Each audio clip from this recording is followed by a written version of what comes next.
tout le monde. Voilà, je voulais faire une petite canalisation en fait de Jésus parce qu'aujourd'hui je suis partie en forêt. C'est là où j'ai vraiment le plus de mes messages à vous donner. Donc, et pour le coup, en fait, j'ai eu deux choses à vous lire et à vous retranscrire. En tout cas, c'est comme ça que j'ai eu les informations. Donc, on y va. Alors, on nous parle de purification et gloire d'Israël. En ces temps-là, le germe de l'Éternel aura de la magnificence et de la gloire, et le fruit du pays aura de l'éclat et de la beauté pour les réchappés d'Israël. Et les restes de Sion, les restes de Jérusalem seront appelés saints. Quiconque à Jérusalem sera inscrit parmi les vivants, après que le Seigneur aura lavé les ordures des filles de Sion et purifié Jérusalem du sang qui est au milieu d'elle, par le souffle de la justice et par le souffle de la destruction, l'Éternel établira sur toute l'étendue de la montagne de Sion et sur les lieux d'assemblée une nuée fumante pendant le jour et un feu de flamme éclatant pendant la nuit. Car tout ce qui est glorieux sera mis en couvert. Il y aura un abri pour donner de l'ombre contre la chaleur du jour, pour servir de refuge et d'asile contre l'orage et la pluie. Alors ce message, à mon avis, en tout cas comme moi je peux le retranscrire, c'est ces derniers temps, en fait, là ces 2 derniers jours, il y en a beaucoup qui stressent par rapport à ce qui va se passer quant à Pinocchio qui va être sur nos écrans de télé. Alors déjà, je vous invite déjà pourquoi le regarder, pourquoi lui donner du sens alors que de toute façon il en a aucunement. Donc le mieux encore c'est de ne pas le regarder.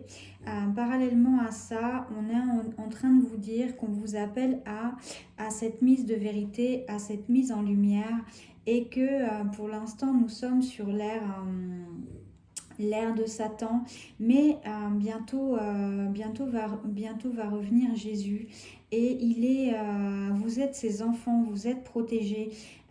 Ça va être tout est en train d'être mis en lumière. C'est pour ça qu'actuellement nous subissons aussi pas mal de nettoyage par rapport à la terre. Vous avez vu qu'il y a beaucoup de feux, d'incendies, de raz-de-marée, de montée des eaux, de choses comme ça. La terre reprend ses droits. Et tout ce qui doit être mis en lumière va être mis en lumière, mais ça prend du temps. Justice va être faite. Donc n'ayez pas peur, vous qui êtes enfants de Dieu, vous qui êtes dans la foi, parce que de toute façon, vous serez sauvés. Et refuge, il y aura pour vous. Par contre, pour toute personne qui est dans le péché, j'ai envie de dire bon courage. Ça, c'est la première chose. Donc, ne vous inquiétez pas par rapport à tout ce qui se fait actuellement.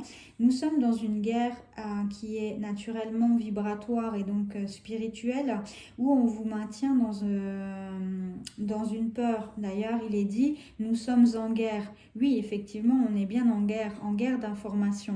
Donc automatiquement, si vous allez regarder ce qui se passe actuellement sur les écrans de télé, vous allez être maintenu, puisque de toute façon, ces personnes-là ont été mises pour vous maintenir dans un climat de peur. Donc si déjà vous êtes stressé et que vous regardez ça, automatiquement vous allez continuer à véhiculer, à vivre dans cette espèce de PNL, dans cette hypnose nauséabonde où il n'y a pas lieu d'être. Éteignez votre télé, vous voyez bien que la vie continue, et malgré tout, si jamais ils mettaient en action comme ils le disent, parce que c'est sûr que ça avance, on serait déjà bien dans la merde. Donc ils ne peuvent pas faire tout et n'importe quoi.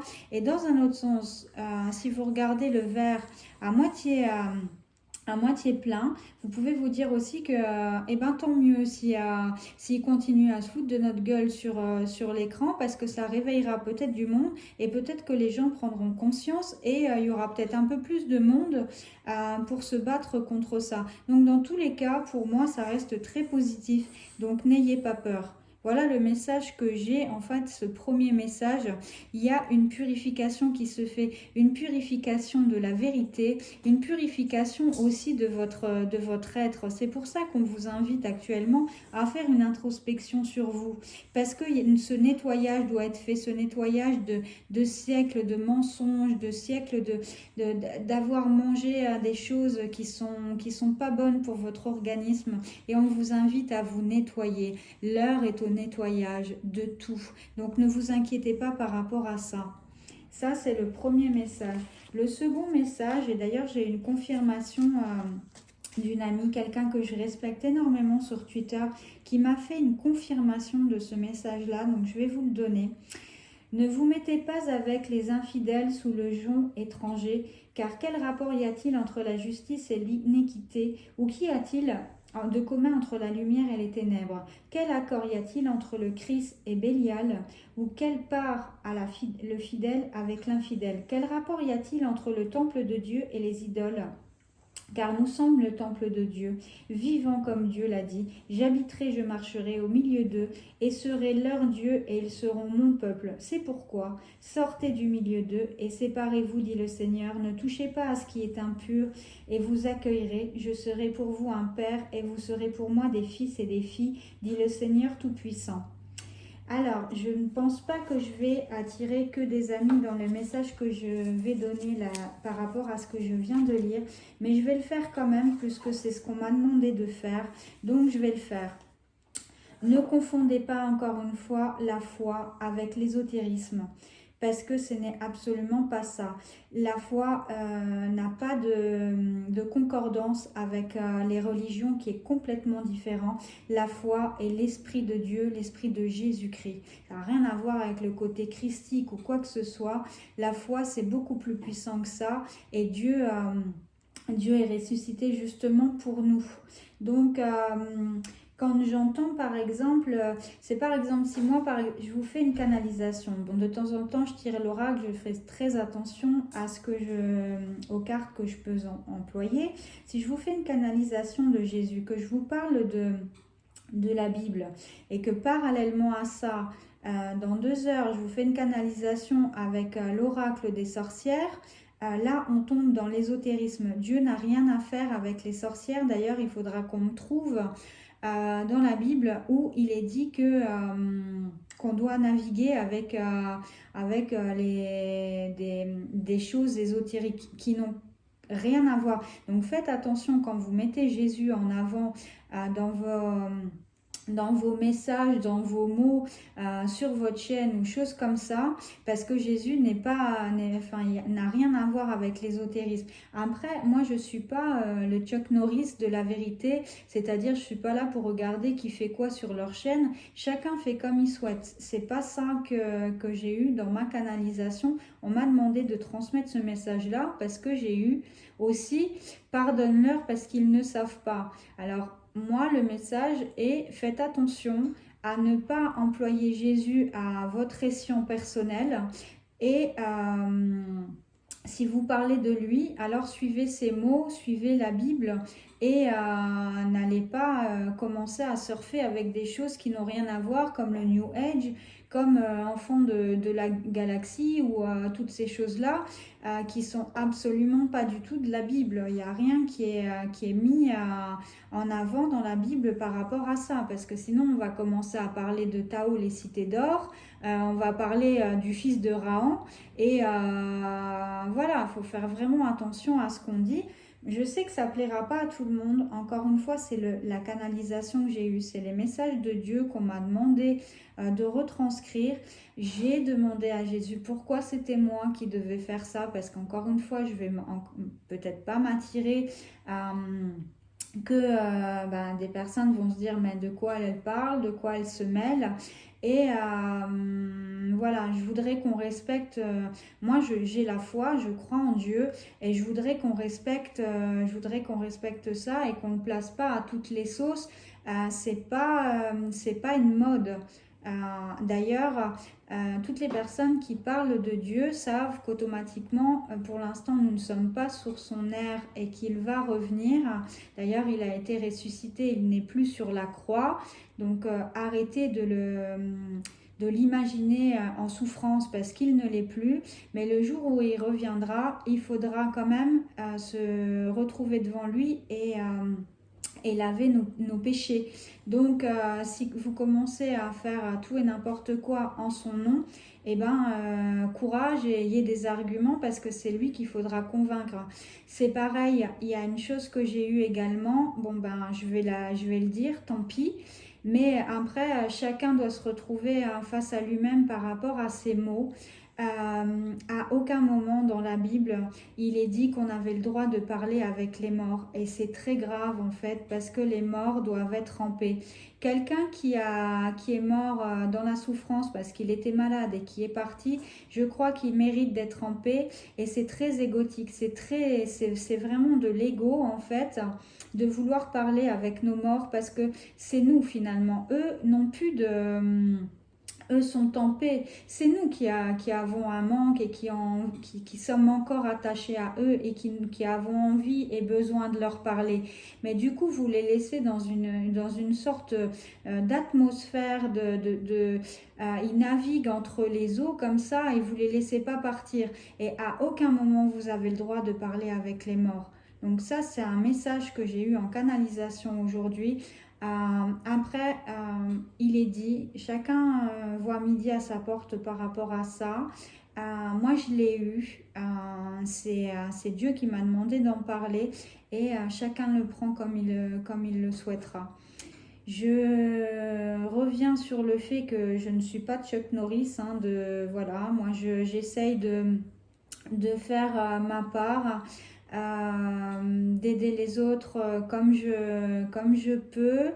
Je suis très large d'esprit. Encore une fois, chacun fait comme il souhaite. Moi, des fois, je tombe parce que je regarde des collègues qui tirent l'oracle et qui m'apportent énormément de lumière sur certaines choses et qui me font grandir parce que moi aussi, ça me fait vibrer. Quand je ne suis pas en accord avec ce qu'elles disent, c'est pas pour autant que je vais leur laisser un message négatif ou que je vais leur mettre un pouce ou quoi que ce soit. Elles font comme elles le souhaitent. J'ai jamais demandé aux gens qui soient comme moi.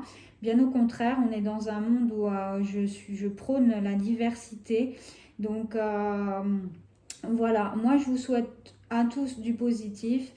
J'espère que vous réveillerez tous vos brins d'ADN parce que la télépathie, la clairvoyance, c'est des choses qui sont données à tous. Si vous faites de la méditation, si vous travaillez votre ancrage, votre équilibre, des choses comme ça, on serait tous normalement à même à parler télépathiquement. Donc, en tout cas, moi, pour ma part, je suis en train de montrer personne du doigt. Je dis ma canalisation telle qu'elle est, mais à aucun moment, je mets quelqu'un en avant. Chacun est libre. D'ailleurs, peut-être qu'une personne ne savait pas et se dira, elle a peut-être raison ou pas, je sais pas. À chacun de vibrer à sa manière. Et voilà, je vous remercie de m'avoir écouté parce que ce message était pour vous, mais aussi pour moi, parce qu'il m'arrive de temps en temps de tomber aussi dans certains pièges, en fait, un peu égotiques, voilà, un peu ésotérique. Et c'est peut-être un rappel que j'ai eu également pour moi. Donc, je suis pas... voilà, je ne me prends pas pour quelqu'un d'autre et je crois qu'il y a des fois aussi où il est bon de se rappeler que la parole de Dieu est vraiment à mettre en avant et faire vraiment attention à pas tout mélanger derrière. Je crois que le message est celui-ci. de rester, de vraiment croire, parce que ces derniers temps, quand même, dans tout ce que je peux voir au niveau oracle, de plus en plus, il est dit qu'on est protégé, on est béni, on est les enfants de Dieu, donc on n'a pas à s'inquiéter par rapport à ça. Son retour est imminent, parce que là, on est dans les tribulations. Et pour toutes les personnes qui ont la foi, qui pensent déjà ne serait-ce que bien, qui aident les autres, qui ont un cœur, en tout cas qui essayent de changer et qui vont vers le positif, qui sont de plus en plus amour et qui s'éveillent, qui ont un éveil de conscience, vibrent automatiquement et vont connaître tout doucement la foi. La foi, c'est bon, c'est vraiment la plus belle des vibrations et voilà, c'est un message très positif qui invite à rester en confiance et se dire que bientôt on sera libéré. Donc ne vous inquiétez surtout pas et restez positif. Je vous embrasse très fort, je vous souhaite un excellent week-end. Merci de m'avoir écouté.